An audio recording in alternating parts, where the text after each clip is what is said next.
सदियों से महान संतों, साधुओं, सन्यासियों, तपस्वियों, फकीरों, औलियाओं की ज़मीन रही है।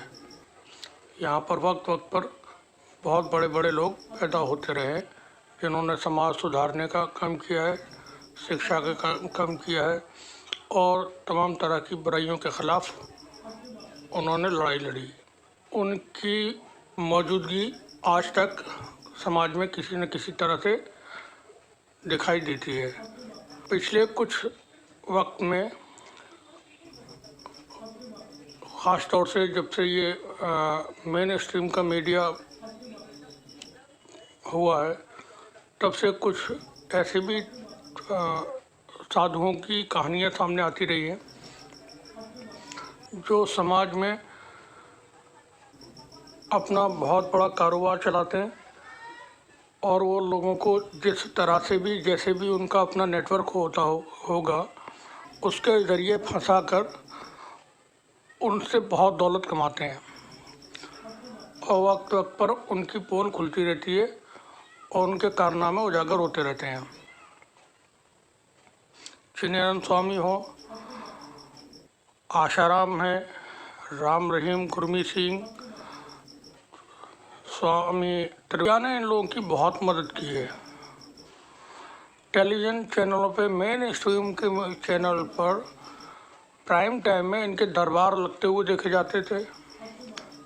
दाती महाराज दावा किया करते थे कि मैं इस धरती पर महाकाल का एकमात्र उपासक हूँ और किसी की भी मौत मुझसे पूछ के आती है। बाद में उन पर तरह तरह के आरोप लगे। निर्मल बाबा वो अपना दरबार टेलीविज़न चैनल पर सजा करके बैठा करते थे और वहाँ महिलाओं से, बच्चों से, पुरुषों से समोसा खाया, खट्टी चटनी के साथ खाया, मीठी चटनी के साथ खाया, क्या किया और फिर उनसे वो कुछ देना नहीं है, उनको सिर्फ लेना ही लेना होता था और फिर रास्ता बता दिया करते थे। और बाबा आते, अभी भी टेलीविज़न पर बहुत सारे चैनल आते हैं जिन पे तंत्र मंत्र के सामान बेचे जाते हैं। तंत्र मंत्र के जरिए तंत्र मंत्र सिखाने के लिए लॉकेट बेचे जाते थे। तो ये जो समाज में गंदगी फैली हुई है इसमें टेलीविज़न चैनल्स, न्यूज़ चैनल्स जिनका काम खबरें दिखाना है वो बाबाओं के पेड प्रोग्राम दिखाकर पैसा कमाने का काम करते हैं।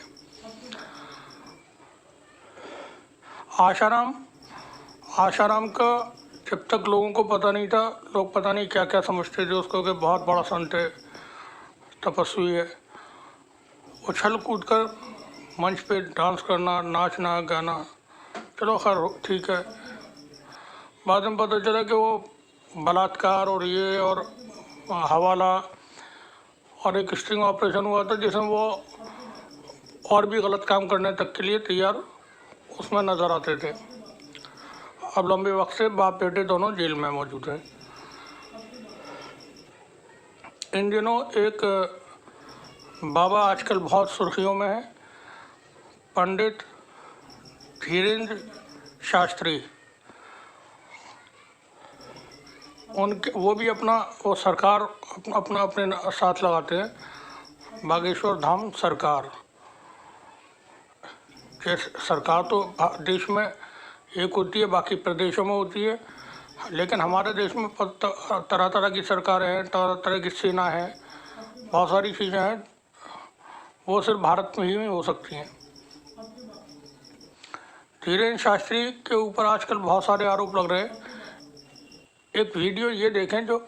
मेरा नाम राजेश्वरपुरी है, श्रीमान गोल्डनपुरी महाराज जी का शिष्य हूँ मैं पहले बहुत बचपन में गोपालगिरी महाराज जी के पास रहता था। उनके बाद वो समाधि लेने के बाद हमारे को प्रेमगिरी महाराज जी मिले, जूना अखाड़े से हमारे पास आए थे।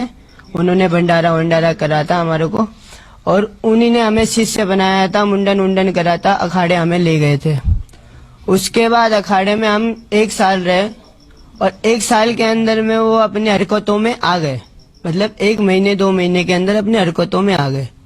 जैसे कि उनकी हरकतें, बच्चा तेल लेके आ, इधर मालिश करना है, यहाँ करना है मालिश, ऐसे नहीं होता, ऐसे करना है मालिश, ऐसे होगा, कपड़े उतारो, ठीक है, ऐसे करो मालिश, ऐसे होता है मालिश, ठीक।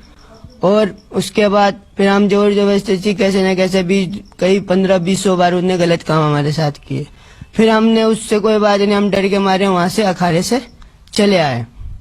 आने के बाद हम उज्जैन में हमारे को गुरुजी मिले, इन्होंने अपना शिष्य बनाया।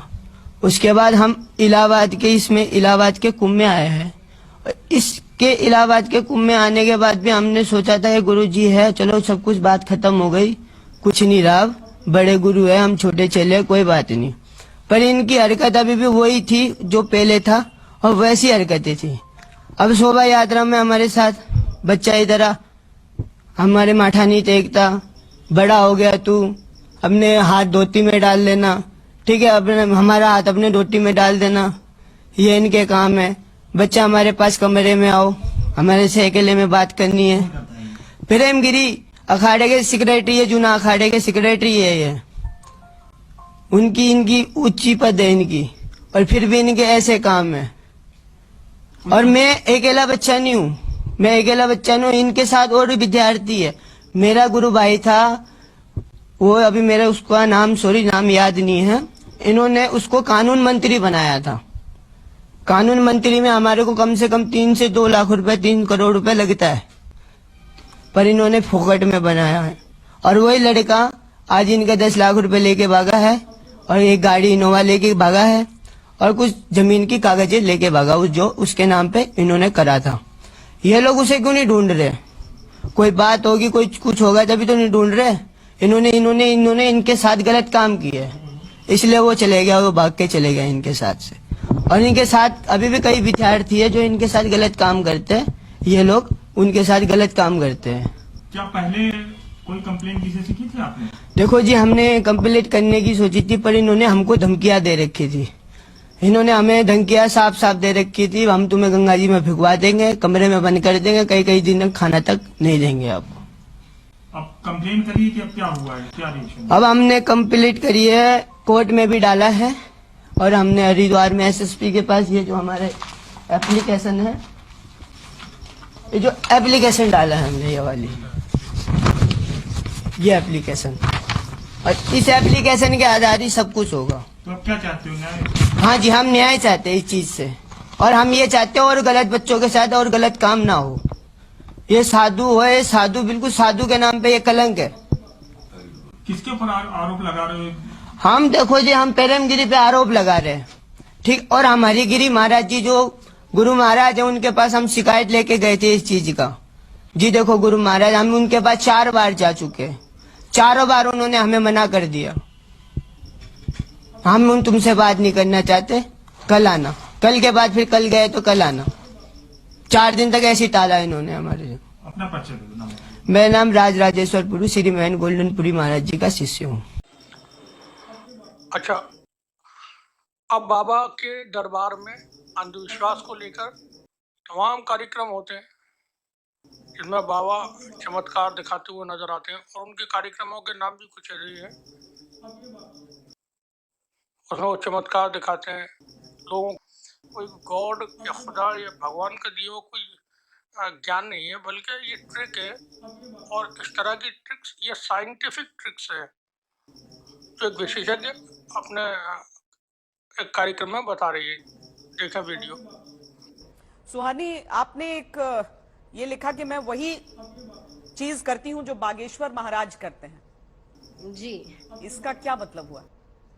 तो मेरा पूरा शो होता है, हम सब जितने भी इधर मेंटलिस्ट है, मैजिशियंस है, हम सब शोज करते हैं। मेरा भी शो में एक होता है जहां पर हमारे शो में जैसे 800-900 लोग आए हुए हैं, तो हम भी सबका ऐसे बताते हैं कि आप ये सोच रहे हो, आप ये सोच रहे हो, आप अपने बच्चे के बारे में सोच रहे हो, आप वो सोच रहे हो कि जब आप वो ट्रिप पे गए थे तो क्या हुआ था। तो जैसे स्टार्टिंग में अक्षय ने भी बोला था कि जो बागेश्वर महाराज जो उधर हम बताते कि वो जो कर रहे हैं वो तो करते ही है, उसके अलावा भी बहुत सारी चीजें आज हमारे मेंटलिस्ट और हमारे देश के जो जादूगर लोग हैं वो करते हैं।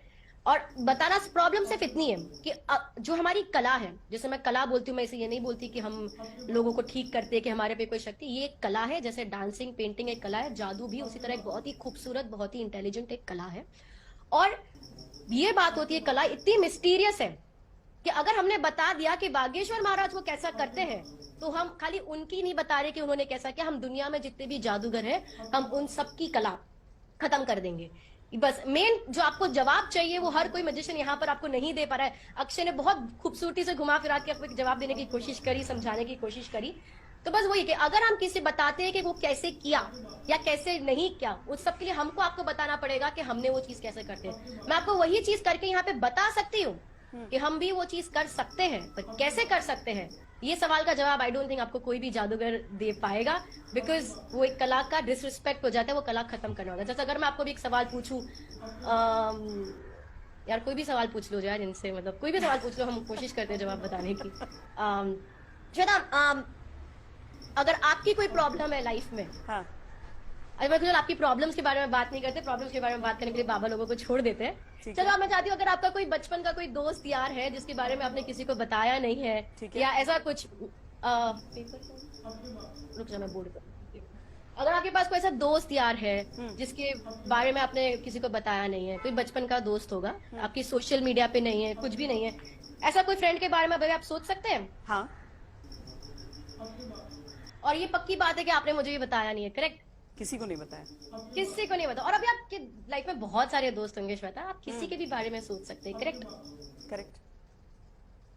तो मैं चाहती हूँ कि आप एक सिंपल सी चीज करें। मैं अभी चाहती हूँ कि अगर आप अपने हाथ फोल्ड करके खड़े होंगे तो अपने हाथ नीचे छोड़ दें, और मैं चाहती हूँ आप अपने मन में एकदम रिलैक्स हो, क्योंकि मैं अभी आपको ज्यादा देख नहीं पा रही हूँ, मेरे को आपको खाली मुझे आपकी मतलब आवाज आ रही है, करेक्ट?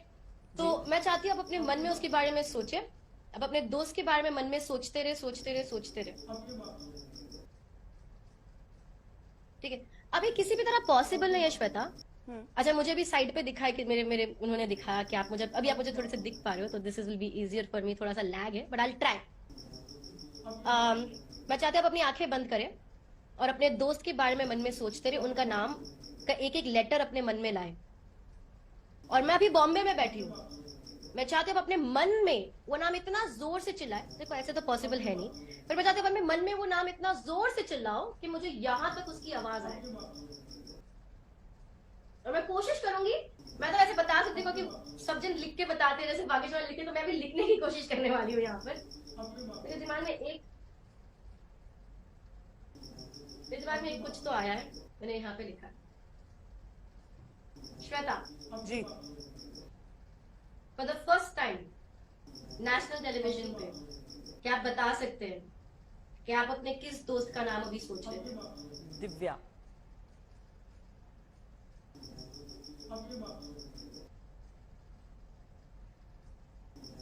श्वेता, आपको मेरी आवाज आ रही है? जी जी, मैं सोच रही थी दिव्या।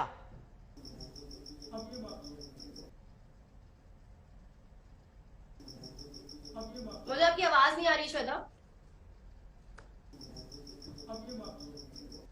मेरी आवाज आ रही है आपको सुहानी? अभी मुझे आपकी आवाज आ रही है, जी। बीच में आपकी आवाज नहीं आ रही थी। मैं कह रही थी कि क्या आप बता सकते हैं आप वो किस नाम दोस्त- है दिव्या। दिव्या। दिव्या, और जी। ये आपने मुझे बिल्कुल नहीं बताया, करेक्ट? मैं टच में ही नहीं हूँ उससे, बहुत मतलब आप बचपन उसके से। टच में भी नहीं है, कुछ भी पॉसिबल नहीं है, जी। करेक्ट? मैंने आपके बताने के पहले यहाँ पर एक नाम लिखा था और वो है दिव्या। अब आप कह रही हैं ये चमत्कार नहीं है। जी नहीं, ये चमत्कार नहीं है, ये एक कला है, एक ट्रिक है, और एक बहुत ये कला कैसे होती है उसके पीछे एक बहुत बड़ी स्टडी है। चलिए हम लोग जितने चलिए, भी बहुत जादूगर बहुत लोग यहाँ पे धन्यवाद बैठे आप सालों से कर रहे हैं। आप सबका बहुत बहुत धन्यवाद। यानी कि कुछ ऐसी चीजें होती हैं जो लगती चमत्कार है लेकिन शायद चमत्कार नहीं होती हैं। अभी की बातचीत से यही सारी चीजें सामने आई हैं। बहुत बहुत धन्यवाद आप सबका। अब आप खुद समझिए, कोशिश करें समझने की कि बाबाओं के जितने भी जो अच्छे लोग हैं उनको इन चीज़ों की जो जरूरत ही नहीं पड़ती। वो बड़े बड़े दरबार सजाना और लोगों को इस तरह से, जो अच्छे लोग हैं वो तो बहुत सही तरीके से और सामान्य तरीके से एजुकेट करते हैं लोगों को, ये सही है, ये गलत है, ये सत्य है, ये असत्य है, ये रास्ता दुरुस्त है, ये रास्ता दुरुस्त नहीं है। लेकिन जिस तरह के हमारे यहाँ पे फिलहाल जो बाबा पैदा हो रहे हैं वो तो सबको अपने साथ खुद ही नरक में लेके जाने वाले हैं। शुक्रिया, देखते रहिए, हमारे साथ जुड़े रहिए। कोई सुझाव हो आप कमेंट में ज़रूर बताएं। आपका शुक्रिया।